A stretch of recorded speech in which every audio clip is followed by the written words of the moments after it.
forces politiques et sociales regroupant le FCC, l'AMUCA et Ensemble pour la République s'opposent au changement de la Constitution. Une déclaration commune est faite ce mercredi 20 novembre 2024 de la Cinco. La journée internationale des droits des enfants est célébrée chaque 20 novembre. Le thème pour la RDC est « Place à la voix des enfants ». Sébastien Desabres, sélectionneur et coach national de la RDC, reconnaît sa faute après la défaite des Léopards face à l'Éthiopie. Madame, Messieurs, merci de nous avoir choisis pour vous informer. Et bonsoir et bienvenue à vous à cette grande édition du journal.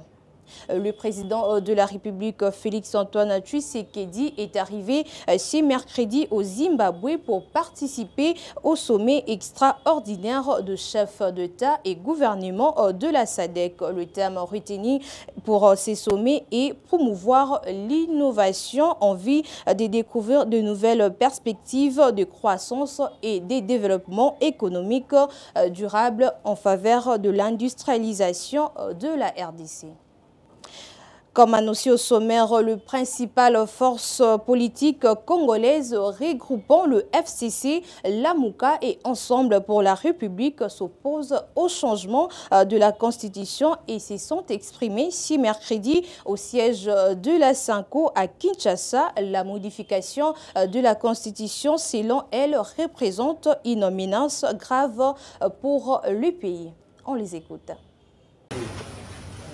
Nous le disons haut et fort, l'initiative de changement ou de révision de la Constitution est totalement injustifiée, inopportune, illégale,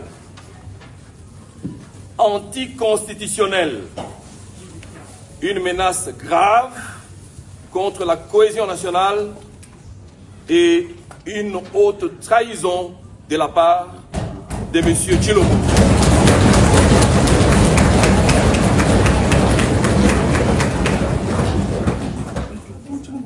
Il ressort de ce qui précède qu'au lieu de défendre l'intégrité territoriale de la RDC, notre pays,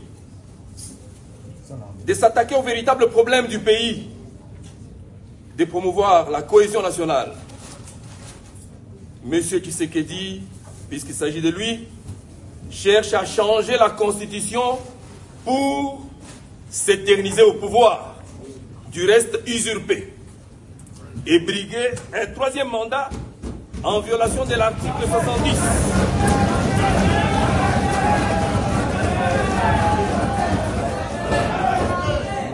Je disais, M.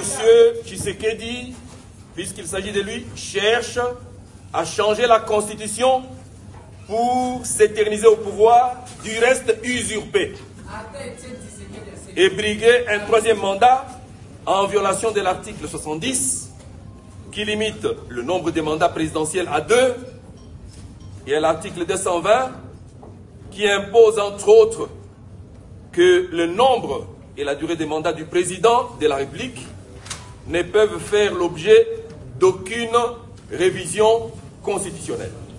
La première ministre Judith Suminwa a échangé avec la ministre des Affaires mondiales Mélanie Joly ce 19 novembre 2024 sur le renforcement des relations bilatérales entre la RDC et le Canada. Batim Pouy pour le commentaire.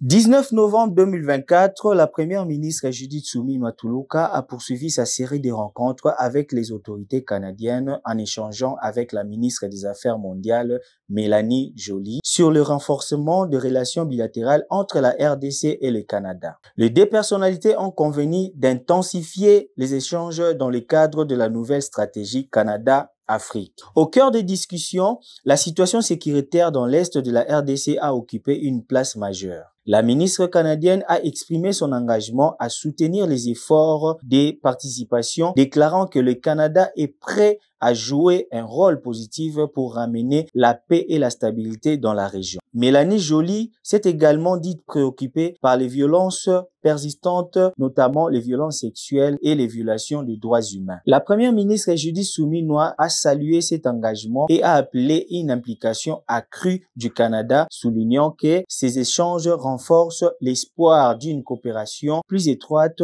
entre les deux nations. Elle a également réaffirmé la volonté de la RDC de consolider ses partenariats économiques et diplomatiques avec le Canada, un pays qui se classe comme le 6e plus grand contributeur à l'aide internationale en faveur de la RDC. Le Canada, à travers sa politique d'aide internationale féministe, met en œuvre un programme de développement en RDC qui priorise l'égalité des genres, la santé et la gouvernance inclusive, tout en renforçant son soutien humanitaire et économique. Le responsable des directions, des études et de la planification et autres experts membres du gouvernement souminois sont en formation à Kinshasa, une initiative du Sénarec pour renforcer leurs capacités sur les outils de la mise en œuvre et de suivi et l'évaluation de lettres des missions. Regardez. En faveur des membres du gouvernement souminois, les responsables de plusieurs directions des études et des planifications ainsi que plusieurs autres experts sont en formation à Kinshasa. À l'initiative du Sénarec, leurs capacités sur les outils de la mise en œuvre et des suivis et évaluations des lettres d'émission sont en train d'être renforcées. Mais c'est quoi une lettre d'émission? Patrick Mukendi, un des coachs du réseau Sénarec, guichet unique pour le renforcement des capacités, y répond. C'est quoi la démission?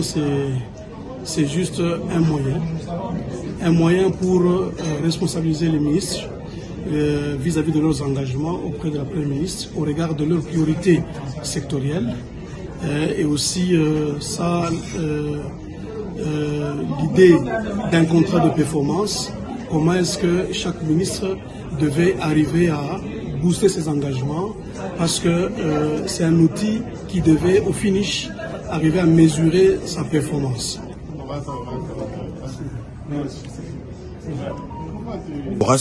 Ces lettres d'émission sont dans la phase de leur mise en œuvre. Ce n'est qu'après qu'interviendra les suivis et évaluations.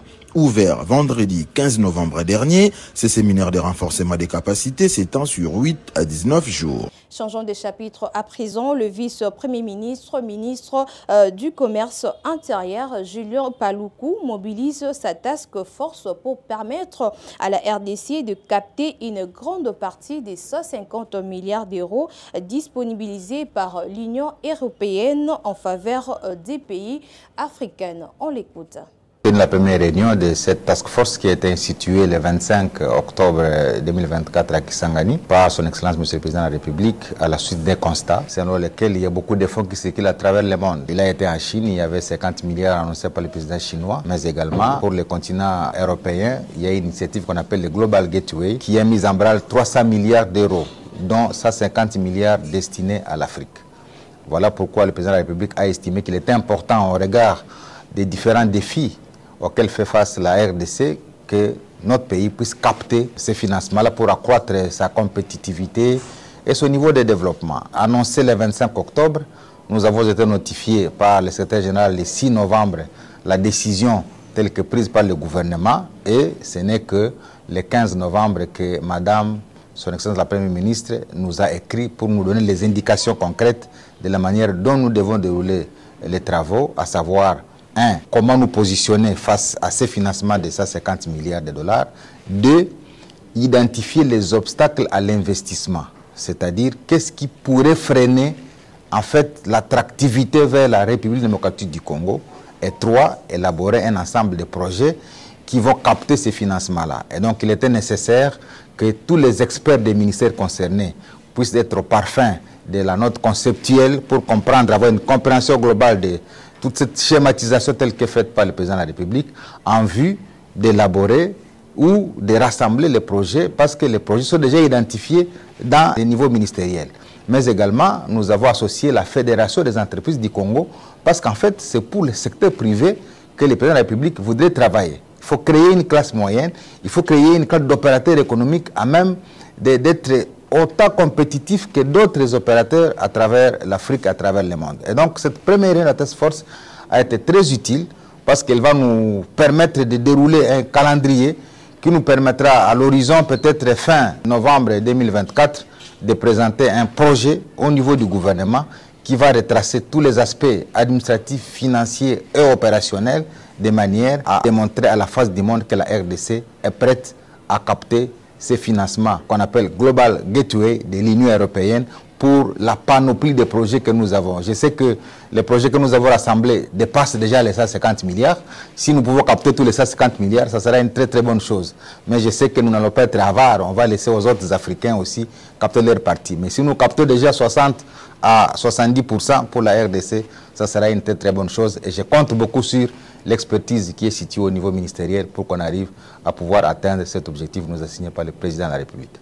Et comme annoncé au sommaire, la journée internationale des droits des enfants est célébrée le 20 novembre de chaque année pour la RDC. Le thème retenu est « Place à la voix des enfants ». Une activité en commémoration de cette journée est organisée ce mercredi 20 novembre 2024 à la salle de spectacle du Palais du Peuple en présence de la ministre du Genre, Famille et Enfants, Madame Léonie Kandolo, accompagnée de son collègue Monsieur Didier Tengue, ministre délégué près du ministre de l'Urbanisme et Habitat. La Journée internationale des droits de l'enfant est célébrée le 20 novembre de chaque année. Adoptée par l'Assemblée générale des Nations unies le 20 novembre 1989, elle marque un moment historique, la ratification de la Convention relative aux droits de l'enfant. Le mercredi 20 novembre 2024 marque le 35e anniversaire de la signature de la CIDE. En ce jour, l'UNICEF, Fonds des Nations unies pour l'enfant, célèbre le progrès réalisé pour que chaque enfant, quel que soit, jouisse pleinement de ses droits. Le thème de la journée de l'enfant africaine en 2024 est l'éducation pour tous les enfants en Afrique, l'heure est venue. S'alignant sur l'année de l'éducation de l'Union africaine qui se concentre sur la construction de systèmes éducatifs résilients pour assurer un accès accru à un apprentissage exclusif. En plus de mettre en danger la vie et la santé de l'enfant, les conflits sont l'une des principales causes de l'insécurité alimentaire qui touche quelques 135 millions d'enfants. Les problèmes liés à la malnutrition ou à une mauvaise alimentation empêchent les enfants d'avoir une croissance physique et psychologique adéquate, les privant ainsi de la possibilité de développer pleinement leur potentiel. Journée internationale des droits de l'enfant, c'est mercredi 20 novembre 2024. La RDC célèbre cette journée internationale sous le thème « Place la voix des enfants » à la salle des spectacles du Palais du Peuple en présence de ministre des Genre, Famille et Enfants, Madame Léonie Kandolo Omoi, accompagnée de son collègue M. Didier Tengue Telito, ministre délégué près du ministre de l'Urbanisme et Habitat en charge de la politique de la ville. En santé à présent, les déploiements des équipes de vaccinateurs a débuté mardi 19 novembre 2024 dans la province du Congo central sur les zones de santé ciblées par cette campagne contre les maladies évitables par la vaccination telles que la fièvre jaune, la rougeole, la poliomyélite et la tétanos. Le déploiement des équipes de vaccinataires a débuté le mardi 19 novembre 2024 dans la province du Congo central sur les zones de santé ciblées par cette campagne contre la maladie évitable par la vaccination telles que la fièvre jaune, la rougeole, la poliomyélite et la tétanos. D'après le ministre provincial de la Santé, le docteur Ovide Yobila, c'est une campagne qui sera lancée le 25 décembre prochain, vise à créer et à renforcer l'immunité collective de la population. Un colloque organisé par le FONAREV dans la ville de Bukavu, c'est mardi 19 novembre 2024 en faveur de victimes de violences sexuelles au conflit dans le Kivu et vont bénéficier d'une indemnisation de la part du Fonds national de réparation des victimes sexuelles. Suivez. Œuvrant dans la province du Sud Kivu sont prêts d'accompagner FONAREV. Que FONAREV élargisse ce genre de cadre d'échange entre différentes couches de la population et beaucoup plus entre les victimes. C'est parmi les recommandations des participants du colloque sur l'accompagnement judiciaire organisé du 12 au 13 novembre dans la ville de Bukavu par le Fonds national des réparations des victimes de violences sexuelles liées aux conflits et victimes des crimes contre la paix et la sécurité de l'humanité. Maître Félicite Kamwanga, une participante, recommande aussi au FONAREV d'être représentatif dans les coins et recoins de la République démocratique du Congo. Théo Chilenge Kabengele, coordonnateur du cabinet du directeur général, félicite les participants et les encourage pour leur assiduité durant tous les 2 jours. Et il pense que l'accès à la justice et l'aide de recouvrement des victimes des violences sexuelles liées au conflit et des victimes des crimes contre la paix et la sécurité de l'humanité sera bien appliqué. Il me revient la lourde charge de clôturer ce colloque que j'ai trouvé à titre personnel très passionnant et à vous souhaiter bon retour. Le colloque a atteint ses objectifs, notamment d'offrir aux victimes le droit d'être indemnisées et à recouvrer les dommages enterrés, leurs dus et d'allouer les réparations aux crimes, mais aussi en vue d'orienter effectivement. Le colloque a atteint ses objectifs, notamment d'offrir aux victimes le droit d'être indemnisées et à recouvrer les dommages enterrés, leurs dus et d'allouer les réparations aux crimes. Sous le haut patronage de son Excellence au chef de l'État, Félix-Antoine Tshisekedi, le ministère du Tourisme organise la 4e édition de la Semaine congolaise du tourisme qui se tiendra du 26 au 30 novembre 2024 au Centre culturel et des arts d'Afrique centrale à Kinshasa avec comme programme visite guidée, parc d'exposition, forum sur les développements du tourisme en RDC et tant d'autres activités prévues. Et en sport, défaite des Léopards de la RDC face à l'Éthiopie à domicile par un score d'un but à 2. Le sélectionneur et coach national de la RDC, Sébastien Desarbres, dit qu'il reconnaît sa faute. C'est une déception de s'incliner à domicile. Fortune Monbébé pour les commentaires. Léopard de la RDC face au Walia de l'Éthiopie sur les scores d'un but à 2, une défaite qui fait mal et qui n'a pas satisfait le Congolais qui espérait que leur sélection terminerait en beauté en cette campagne d'éliminatoire. Les sélectionneurs managers des Léopards admettent devant la presse que cette contre-performance à domicile était une déception, affirmant que cela lui a apporté beaucoup d'enseignements pour son staff et son équipe. Et c'est moi parce que j'ai fait tourner beaucoup l'effectif, mais je pense que c'était nécessaire pour voir certains joueurs en situation qui s'aperçoivent aussi que jouer à Kinshasa c'est pas simple. On a donné du temps de jeu à nos trois attaquants et malheureusement on n'a pas marqué, mais c'est pas simplement les attaquants, c'est l'ensemble de l'équipe. Moi en tant qu'entraîneur, c'est ce que j'analyse, c'est la découverte de certains joueurs, comme vous l'avez. Une défaite n'a jamais été satisfaisante, c'est une déception. De s'incliner à domicile, je pense que le fautif c'est moi car je fais tourner beaucoup d'effectifs. Mais c'était important de voir certains joueurs en situation et qu'ils s'aperçoivent aussi que ce n'est pas facile de jouer à Kinshasa dans la pelouse synthétique. C'est vrai qu'on a eu beaucoup de mal en première période et on a été suffisant. Cette défaite est pleine d'enseignements, a déclaré Sébastien Desarbres, les sélectionneurs managers des Léopards en conférence de presse d'après-match. Il est aussi crucial que le fauve congolais se réveille et corrige leur erreur avant de participer à la compétition africaine qui est très attendue.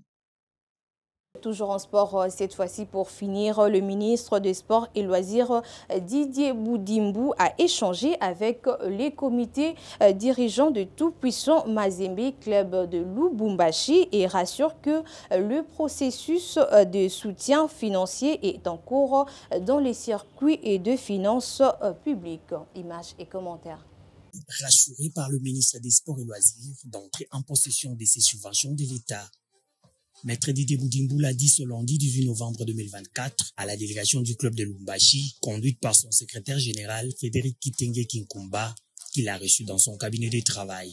Le patron des sports en RDC a assuré à ses hôtes que la procédure pour apporter à Mazembe l'appui financier de l'État est déjà engagée dans les circuits des finances publiques et que le gouvernement congolais n'abandonnera pas les TP Mazembe qui, pour rappel, est dans la version masculine qualifiée pour la phase des groupes de la Ligue des champions de la CAF et qui, en ce moment, dans la version féminine, en phase de se qualifier pour la toute première finale de son histoire en Ligue des champions. Oui, à notre demande, nous avons sollicité de rencontrer son Excellence le ministre au Sport et Loisirs, Maître Didier Boudimbu, et il a bien accepté de nous recevoir et d'écouter nos doléances. Vous savez que le TP Mazembe, dans les deux versions, masculine et féminine, est en train d'évoluer en représentant la République démocratique du Congo sur le plan africain.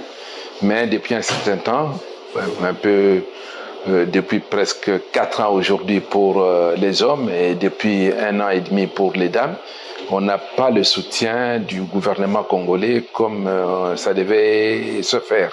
Le ministre nous a rassuré qu'il va faire un effort pour accélérer les dossiers qu'il a déjà envoyés au budget et que pour le déplacement de l'équipe qui doit aller après le match du 26 novembre à Lubumbashi contre MC Alger, l'équipe doit se déplacer pour Nouakchott, à Mauritanie, pour y rencontrer Al Hilal de Soudan qui a choisi la Mauritanie comme terre d'accueil et il va mettre le batterie double pour que le déplacement de l'équipe du TP Mazembe ne pose aucun problème et que Mazembe se déplace le plus vite possible.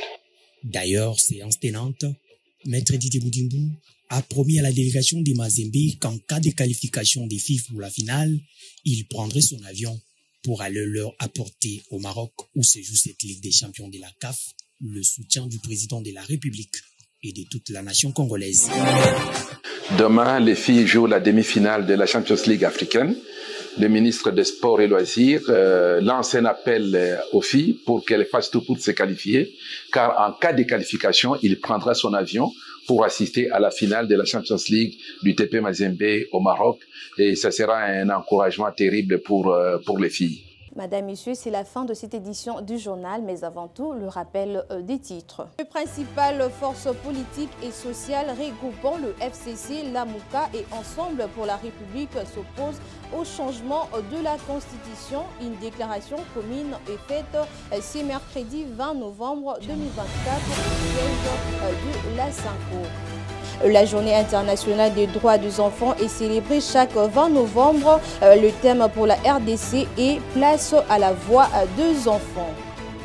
Sébastien Desabre, sélectionneur et coach national de la RDC, reconnaît sa faute après la défaite des Léopards face à l'Éthiopie. Voilà, Madame, Messieurs, c'est tout pour cette édition du journal. Merci beaucoup à vous de nous avoir suivis. Portez-vous bien et à la prochaine.